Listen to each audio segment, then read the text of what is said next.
Selamat pagi, Shalom, kekasih-kekasih Tuhan. Renungan singkat firman Tuhan pada pagi hari ini adalah persiapkan diri kita untuk menerima perjamuan kudus dengan iman dan pengertian yang bertumbuh. Puji nama Tuhan.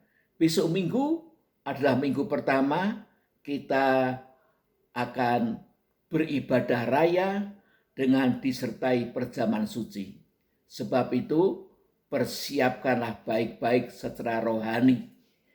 1 Korintus 15 ayat yang ke-21 dan 22 mengatakan sebagai berikut.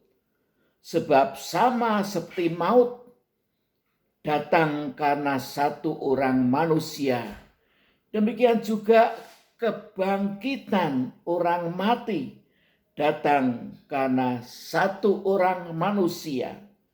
Karena sama seperti semua orang mati dalam persekutuan dengan Adam, demikian pula semua orang akan dihidupkan kembali dalam persekutuan dengan Kristus. Ayat yang ke-23, tetapi tiap-tiap orang menurut urutannya. Kristus sebagai buah sulung, sesudah itu mereka yang menjadi miliknya pada waktu kedatangannya. Puji nama Tuhan. Semua orang mengalami kematian, mengalami maut. Arti maut yang pertama adalah dipisahkan, dijauhkan dari hadirat Allah. Arti yang kedua, maut adalah kebinasaan yang kekal dalam api neraka.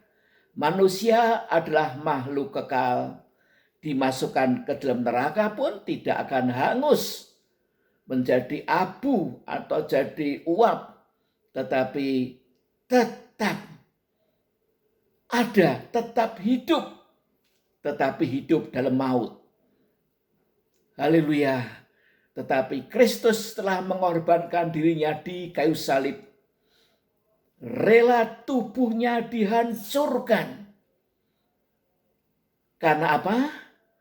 Karena Tuhan ingin juga menebus tubuh kita. Dengan darahnya, Yesus bukan hanya menebus roh dan jiwa kita, tapi tubuh kita.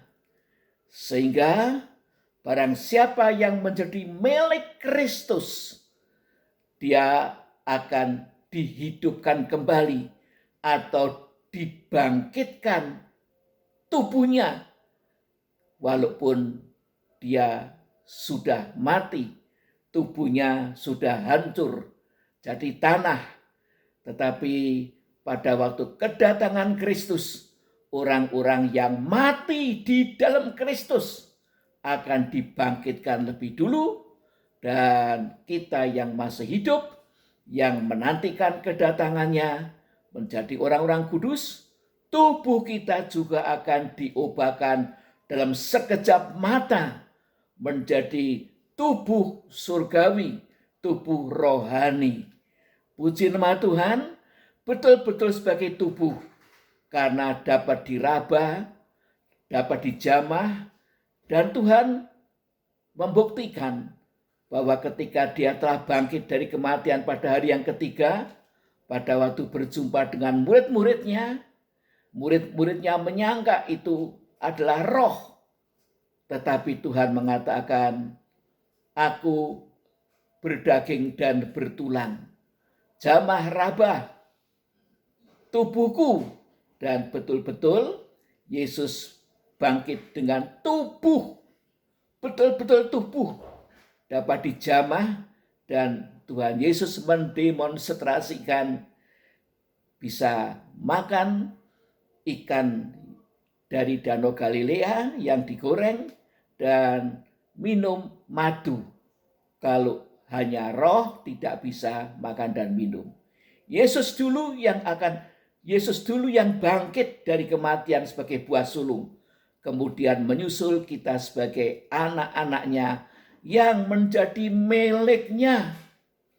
Haleluya. Dan yang hidup di dalam Kristus sehingga mati pun di dalam Kristus. Hidup dalam Kristus berarti hidup mengasihi Tuhan. Hidup dalam hadirat Tuhan. Hidup dalam hadirat Tuhan berarti dipenuhkan dan dipimpin oleh Roh Kudus.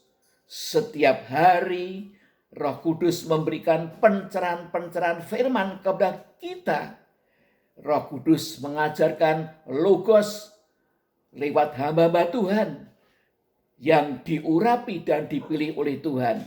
Dan juga memberikan rema pencerahan-pencerahan firman secara pribadi kepada kita. Itulah hidup di dalam Kristus. Dan mati pun akan mati dalam Kristus. Jangan jadi orang Kristen yang hanya KTP-nya saja Kristen, tapi hidupnya di luar Kristus, maka tidak akan dibangkitkan kalau Yesus datang pada kali yang kedua. Sebab itu, mari kita merapatkan diri kepada Tuhan seperti ranting yang melekat pada pokok anggur yang benar, bukan hanya dekat, tetapi lekat dengan Tuhan, menyatu dengan Tuhan, menyatu dengan firman dan rohnya, agar supaya kapan saja kita mati, kita sudah siap, kita mati dalam Kristus, dan nanti pada waktu Yesus datang pada kali yang kedua di angkasa, kita yang mati dalam Kristus akan dibangkitkan dengan memiliki tubuh kemuliaan, tubuh surgawi yang tidak tergantung lagi dengan hukum-hukum alam. Tubuh yang ajaib, yang tidak bisa jadi tua, tidak bisa jadi sakit, dan tidak bisa mati lagi. Tubuh yang kekal. Sekian renungan singkat firman Allah pada pagi hari ini. Mari kita berdoa. Bapa yang di surga, terima kasih Tuhan. Haleluya, Engkau telah mengorbankan tubuhmu di kayu salib, dihancurkan, dianiaya sampai mati, karena Engkau mau mengaruniakan kepada kami yang percaya dan hidup dalam Engkau ya Tuhan, yaitu mengaruniakan tubuh kemuliaan, tubuh surgawi, tubuh rohani.